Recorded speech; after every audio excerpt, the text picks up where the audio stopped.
We left off the last hour introducing the subject of patience. And I just want to talk about this a little bit. It's a very important theme in the Bible, and we're talking about reading the Bible and seeing the kinds of things that are there. And I'm trying to introduce you to some themes and how they fit together so that as you read, you can watch these things flow and develop in the Bible. And we're talking about how even though Adam sinned and the human race came into a state of sin and certain changes took place in how this growth and maturation takes place, even if Adam hadn't sinned, this would still have been the course of human history from creation to glorification. And how does this growth and maturation occur? Well, it occurs through faith. Faith is not just a one-time decision. Faith is a matter of loyalty to God. We can define faith as loyalty to all the things that God is in His covenant. And it means obedience to the law. Faith is obeying the law. Now that, because of the way things have gone and the way we encapsulate the Christian religion, sometimes law and faith or law and grace are seen as opposed to each other.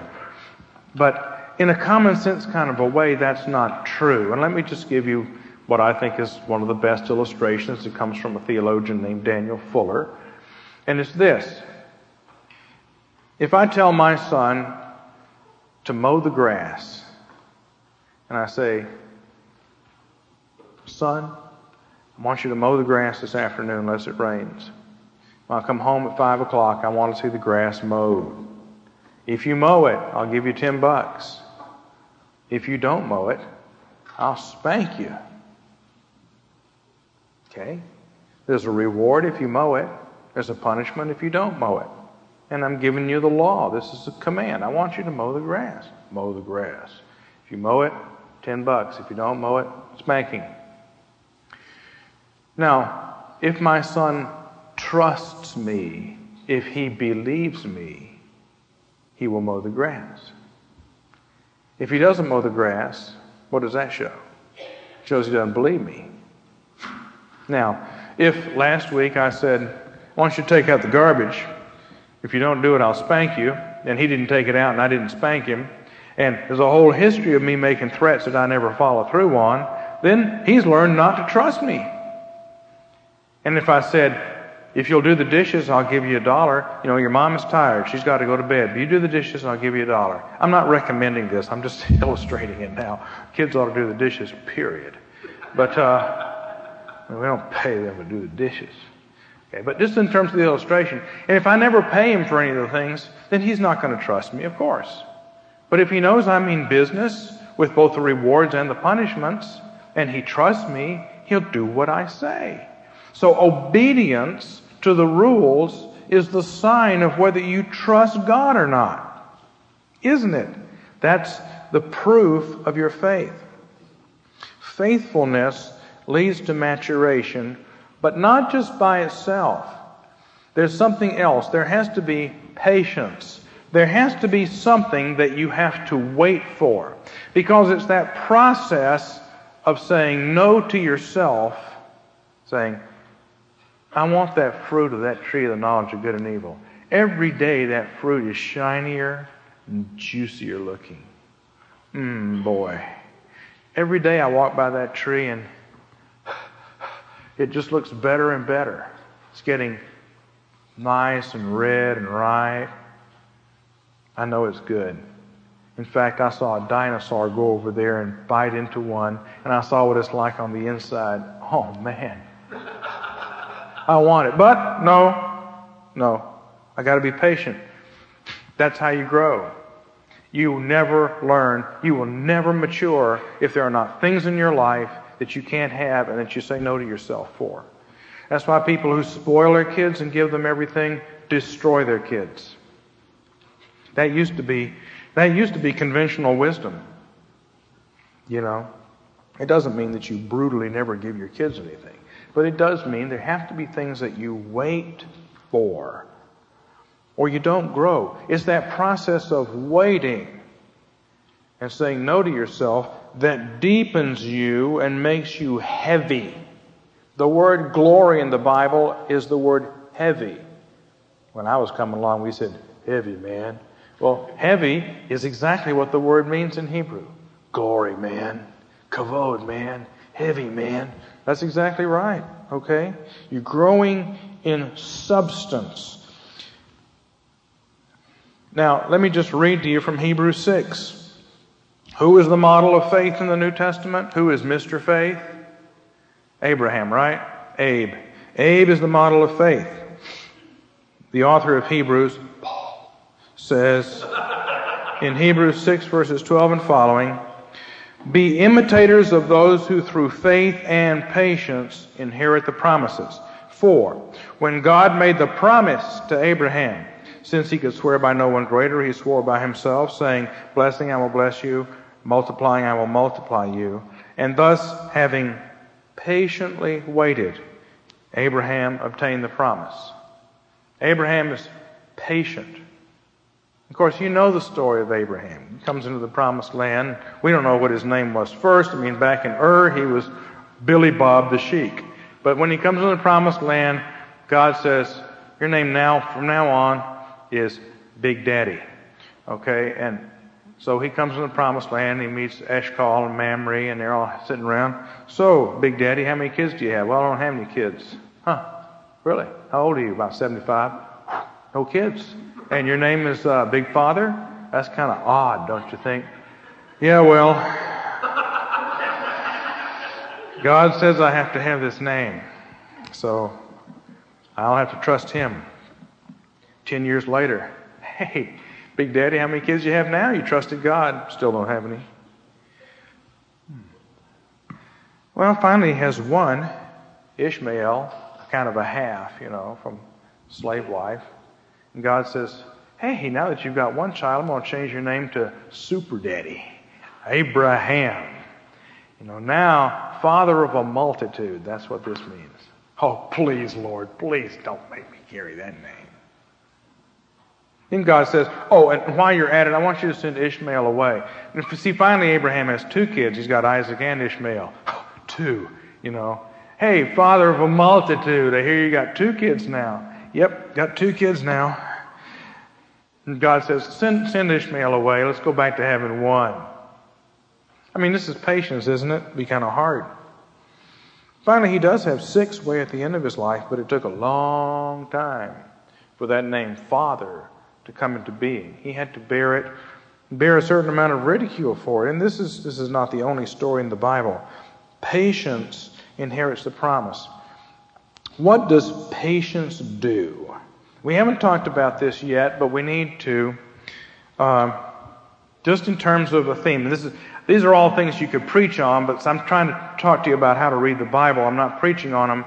I'm just wanting you to see things that you will see through the Bible. But to understand why they're there, what does this business of patience do? When there's something out there that you can have, but you have to say no to yourself, what does it do? I can't explain this very well, but what it does is it gives you a sense of time. It expands your sense of time to where you become aware of past and future, and you become aware of the time that things take. When you're a little kid, Christmas comes once a century. And every day is a fresh day. But as you get older, you begin to develop more of a time sense. And even the year begins to take on a rhythm to where I can tell you at my stage of life, I wished it was longer between Christmases because I'm tired of having to take a break and go do all this family stuff and not be able to do my work for 2 weeks while you do all this other stuff. Maybe you don't feel that way, but I almost begrudge time away from my office because there's so much of it that I have to take to do other things. Why am I telling you this? Sorry. I'll burden you with my grief. But it's true. It's true, isn't it? As you get older, the years move by faster because you're beginning to see more of a sweep of time. Or you should. And when you run into people Christians or other people who just have no sense of one thing to another. They don't ever seem to learn anything from anything that's happened to them in the past. You know that, I hope I'm not going to step on anybody's toes, but one of the weird things in American Christianity is that decade after decade, people believe, certain people say, well, the Bible is clear that the prophecies mean that Jesus is coming soon. And we see all these prophecies taking place. And of course, it never happens. I mean, this has been going on for 150 years. Mussolini and the revived Roman Empire. Boy, that's it. That's right out of the book of Revelation. That was a long time ago. The nation of Israel was founded in 1948, and 40 years after that, in 1988, that was it. There was a book, 88 Reasons Why Jesus is Coming in 88. How many people change their minds about that when these things don't happen? It's like the next year they believe the next guy.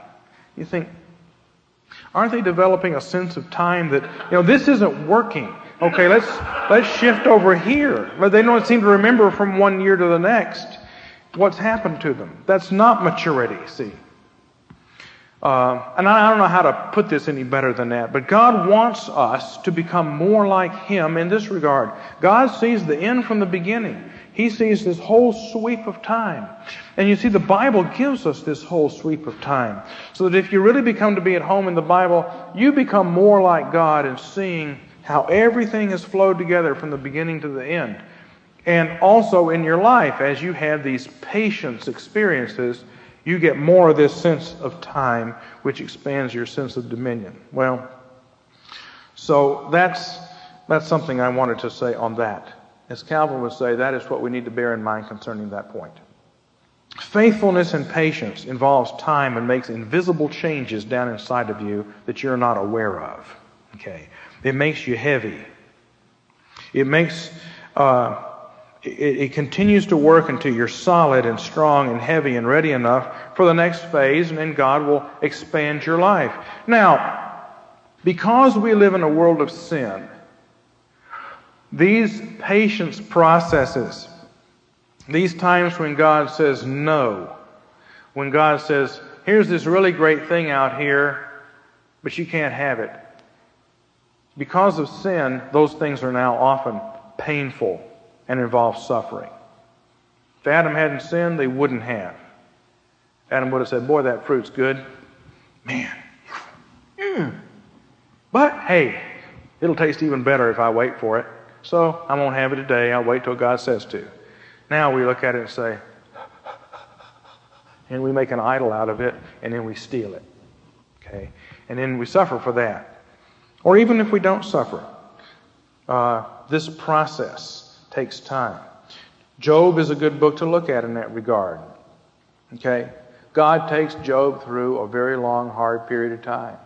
Job is the king of the land of Edom. Okay? That's where he is, and he says he is the king there. And God strikes him down, and everybody thinks that he must have done something wrong to bring this land into suffering. And understand that Job is kingly literature. It's part of the kingdom literature. Job is a king, and the suffering that happens to the whole kingdom. There's all these widows out there because the raiders have come in and killed them and stolen the crops, and people are starving. It's like a hurricane. Okay? He's responsible.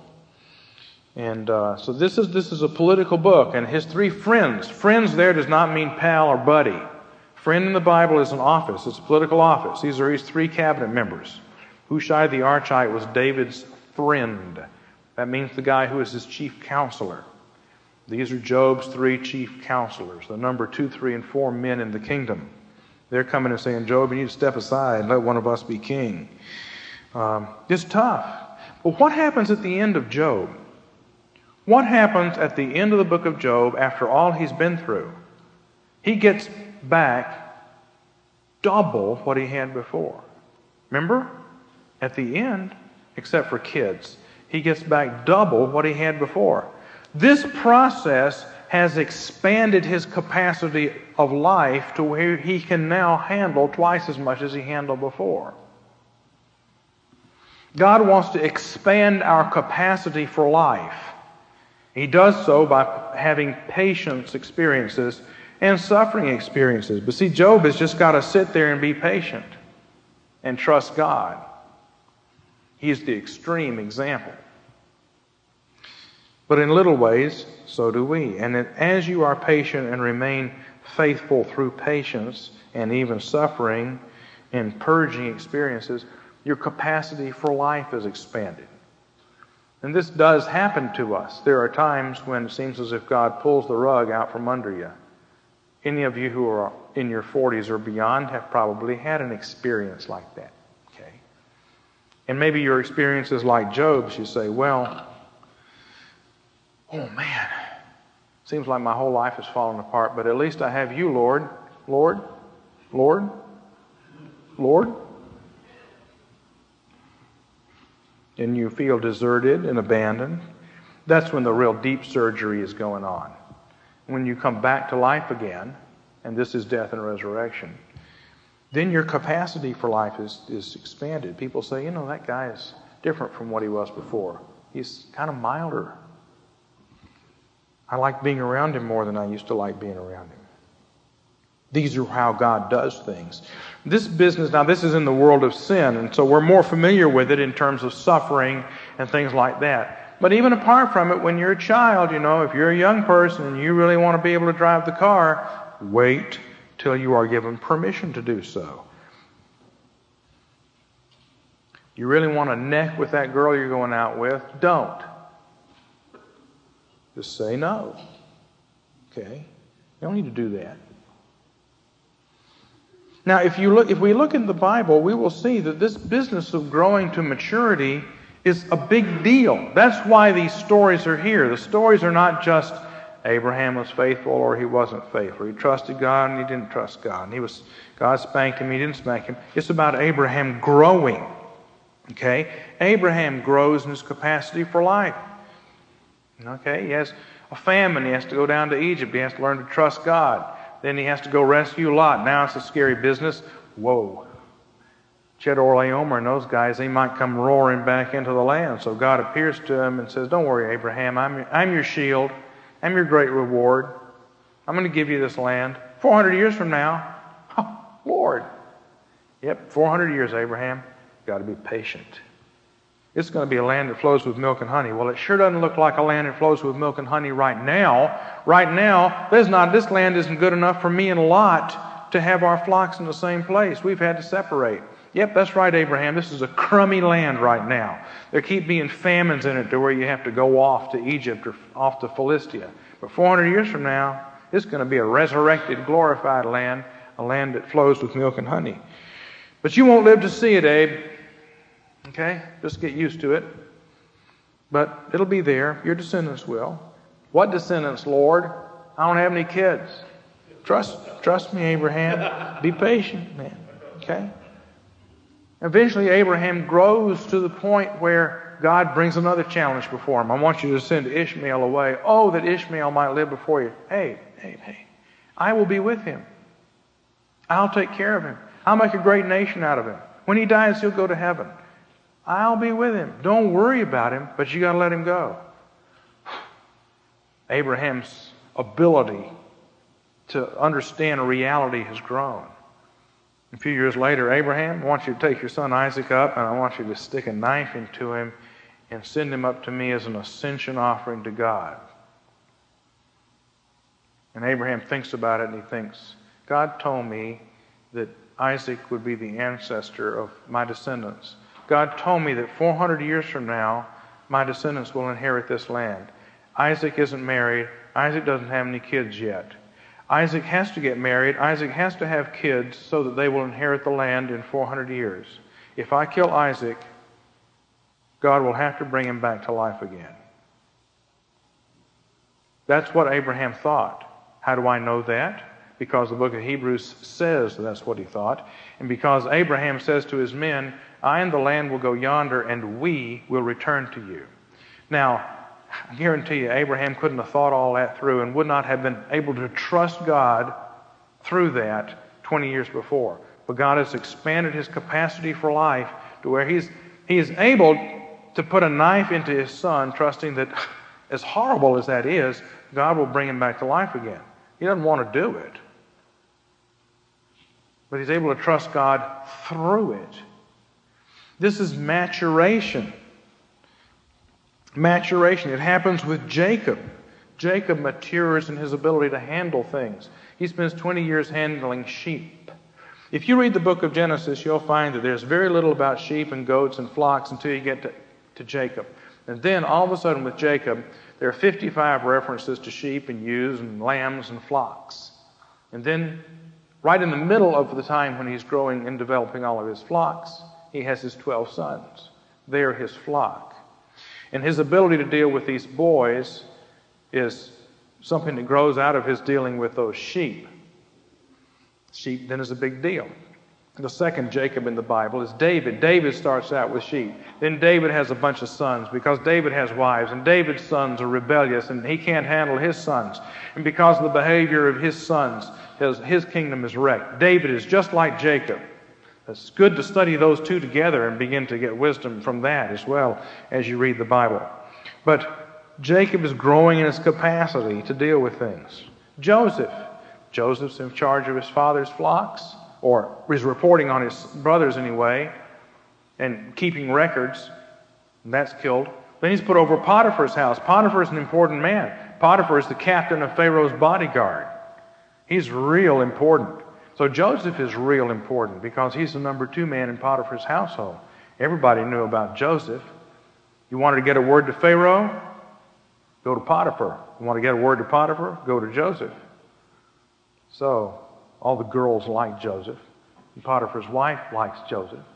But rather than sin, he says no. Patience. Okay? He's growing in his capacity for life through having opportunities and then saying no and losing opportunities. Moses, David, all of them, you can watch this buildup of maturity theme and learn from it.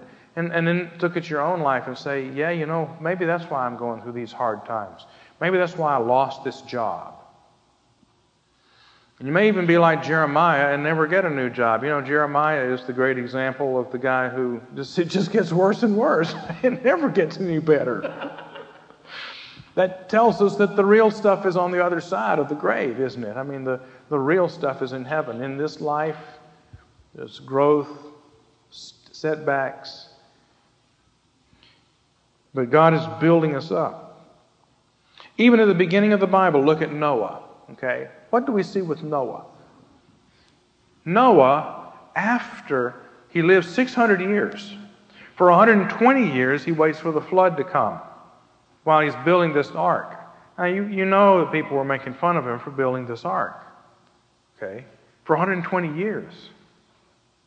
That's a long time for people to be laughing at you. Okay?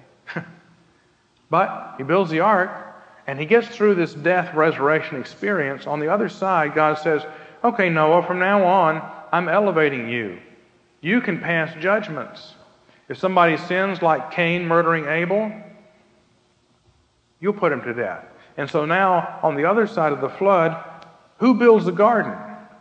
Noah makes the garden. Who plants the garden? Noah plants the garden. This is God planted at the beginning. God put Adam and Eve in it, and God said, I'll see you later, I'm going to go home. God comes back the next day, and they've sinned, and God passes judgment. Noah says, I got this garden here, I'm going to go into my tent and take a nap. He wakes up, he passes judgment. You see? Maturation. He's now much more like God. Wasn't wrong for Noah to get drunk. He didn't get drunk. In Hebrew, all that means is he had enough wine to help him get to sleep. Don't think that... Plus, you see, the sin here is the sin of Ham. Ham exposes his father's nakedness. His father takes off his robe in his tent. Well, of course he does. You do that at night. You go get into bed, you just have pajamas on, maybe even nothing. But you're still covered, you see. Nobody's supposed to come busting into your bedroom, tear off the sheets and look at you. That's what Ham does. That's a sin. He's the sinner here. Noah has become more like God. But not only this, as you watch it's not only individuals, but if you watch a progression from Abraham to Jacob to Joseph, Abraham matures to the point where he can handle one son and even offer him to God. And then finally at the end of his life, God gives him a new wife and he has 6 sons. With Jacob, Jacob inherits the wisdom of his father. It's a generational thing. Isaac should have, but Isaac blows it. But the fact is, if you have a wise father, you grow up ahead of the curve. It's the reality of life. If you grow up in the slums and you have an absent father, he's just gone, and you only have your mother to bring you up, and she's on crack cocaine half the time, you just are not going to grow up with as much wisdom as a person who grows up with a wise Christian parents. You just are behind. It doesn't mean you start from here, you get saved, and you can grow, okay? And you can grow rapidly if you come into the church and you get the benefit of all the wise people around you. A lot of that God can rapidly take away a lot of those disadvantages. But the fact is, if you have Abraham for your father, the whole time you're growing up, you're picking up wisdom things. You're not aware of it, but you are. Now, 1,000 little ways in tones of voice and the way everything is set up and how everybody acts, you're picking it up, and you start off a little bit farther ahead than Abraham himself did. Of course, Isaac messes it up, but Jacob still inherits that, and Jacob is a man who has the capacity to have 12 sons and all these flocks, and to go and deal with Laban, and to manage not to get killed by Esau. Abel got killed by Cain. Jacob manages not to get killed by Esau. And then Joseph inherits wisdom from that. And Joseph becomes a man who is able to actually rule the entire world under Pharaoh. His capacity, his maturity, his capacity to handle life is much greater than Abraham's capacity, because this is passed down through generations. So that's something to watch in the Bible, because it's valid, okay? It's a valid part of things. David is who David is because of Jesse. It goes back to Boaz and Ruth. And that capacity for life expands into David with all of David's problems, and it expands farther into Solomon. Then Solomon sins. But this maturation theme is there. Never gets where it should get until we get to Jesus. Now, this is, if you look at the stories of Abraham, Jacob, and Joseph, Abraham is always focused in on altars.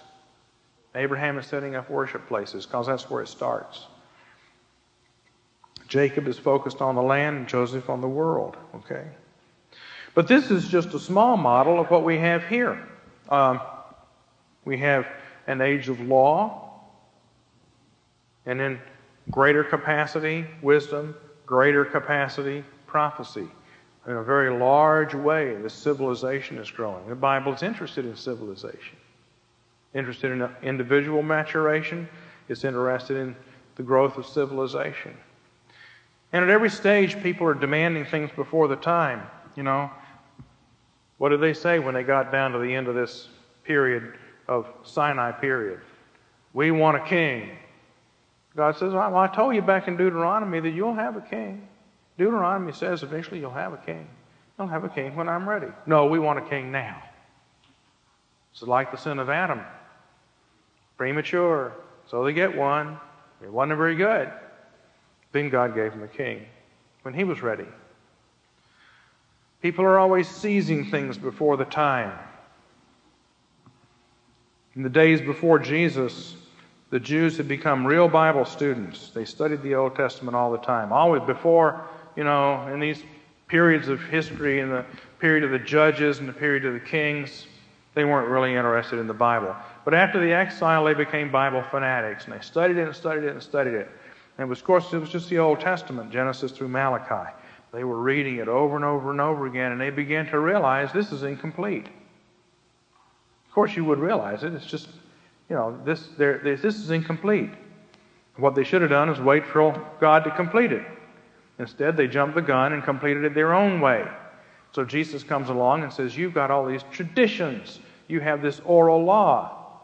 You've already completed the Bible the wrong way, in a legalistic way. That stuff's all of the devil. I've come to complete the Bible in the true way. In Judaism today, they have their own New Testament. What is the Jewish New Testament called? You know? It's called the Mishnah. Okay? And there's a commentary on the Mishnah. It's called the Talmud. That the Mishnah is their completion of the Bible. The New Testament is our completion of the Bible. And they had already started jumping the gun, just like Adam grabbed that fruit before God said he was ready to. So maturity, that is a major theme in the Bible, and it's always going on one way or the other, and it's one of the things you want to look at. Okay, we could talk some more about, but we have to move on. Okay, well, we're going to have to finish this next part up tonight, but now I want to talk about the detour. All this would have been so great, this maturation and growth to where eventually we become prophets and we are partners with God and we're the bride of the Son of God and together we're ruling a new glorified universe, and all of this would have happened, but in a nice, pleasant, happy way. But there was sin. Man's rebellion against God. Adam's decision that, no, you know what? I think I'll go ahead and check this fruit out on my own terms and make myself God. If this fruit is desirable to make me like God, and it is, then I think I'll become like God on my terms instead of waiting for God to invest me with a robe of divine authority on His terms. I'll just seize the robe. I'll take over. Revolution. Revolution is a big thing in world history because revolution is what Adam did. Adam said, I'll make myself the ruler by taking the tree of the knowledge of good and evil. That introduced two other things that are going on the whole time this history of maturation is going on. We can call it the detour, but it's a detour that is also on this maturation track. And these two things are sin and redemption and holy war. Okay? Now, just as we don't usually think much about maturation in the Bible, although I hope by now I've convinced you that it's all over it and that you begin to see it there, we don't think much about holy war either, although obviously it's all over the Bible, isn't it? I mean, all of a sudden you think, oh yeah, holy war, that is a big deal in the Bible, isn't it? Because we're so used to thinking only about sin and redemption. Okay. Now, God's redemption of us and the destruction of His enemy, Satan, did not take place immediately, but it happens over the long haul of history, right next to this history of maturation. So, the baby Adam and Eve sinned. God didn't save them right away and just start over. He gave them a pledge that eventually they would be saved. Once again, they have to trust Him. And then He put them out into the wider world, and in that context, He begins to deal with the holy war and redemption. Now, within this, God does make a new start in the process of maturation. Sin destroys real maturity. The result is that those who are not redeemed remain children and what the New Testament calls perverse children. Okay. Now this is just a phenomenon that's true. Missionaries would say that, we go to some foreign country and the people there are like children. And of course nowadays you're not allowed to say that. But it's true. And in these tribal cultures and the like, when Europeans come there, those people treat the Europeans like adults because they sense that you're an adult with respect to them. They don't know why, but they do. It's not because you've got guns and they don't. It's because of the way in which you carry yourself. And only if they become Christians, then very rapidly they become adults. And you can go to places like India or Africa, and you get around the Christians, and you see the Christians are completely different in the way they live from the other people around about, because they've been transformed into adults, because they're in union with Jesus Christ, who was the first, in a sense, the first adult in human history. And everything else is growing up toward that. Now, of course, in the Old Testament, people do become mature. Moses becomes mature. Noah becomes mature in a full kind of a way. But this is by anticipation of the church. And God is dealing with it in terms of these two themes of redemption from sin and the destruction of the enemy that's going on while people mature. Now, this is what we want to do this evening, and I'll just put it off till then. First of all, talk about the two kinds of sins and redemption. The sin of Adam and the sin of Eve. Eve sinned by being tricked. And the Old Testament has a whole lot to say about sins of inadvertency or sins of being led astray. A whole lot of the book of Leviticus is about sins of being led astray, sins of wandering astray, sins of ignorance. And the Bible talks about how God overlooks the times of ignorance. And God is generous toward those who wander. And then there's another kind of sin that's like the sin of Adam. That's the sin that's committed with full self-consciousness and then is reinforced by lying about it. That's a high-handed sin, and the Bible talks about it. So we want to explore, to help you read the Bible, to help you in Leviticus and other places where this comes up, to look at the difference between high-handed sins and sins of wandering astray. The difference between a trespass and a sin. What a trespass offering deals with and what a sin offering deals with. This is a major theme in the Bible, so I want to get you a little bit familiar with it, talk about those things, and then I want to talk to you about the Holy War. Okay? What's going on with Satan, what's going on with Jesus' ministry, why he's constantly going around blasting demons, how that affects us, and why there's so much warfare in the Old Testament. This is a big, huge theme. And there are three fronts in the Holy War. There's the world, the flesh, and the devil. So we want to talk about those three aspects of the Holy War and how those three things give us the whole history of the Old Testament can be seen that way. And we'll give you a handle on the whole Bible. So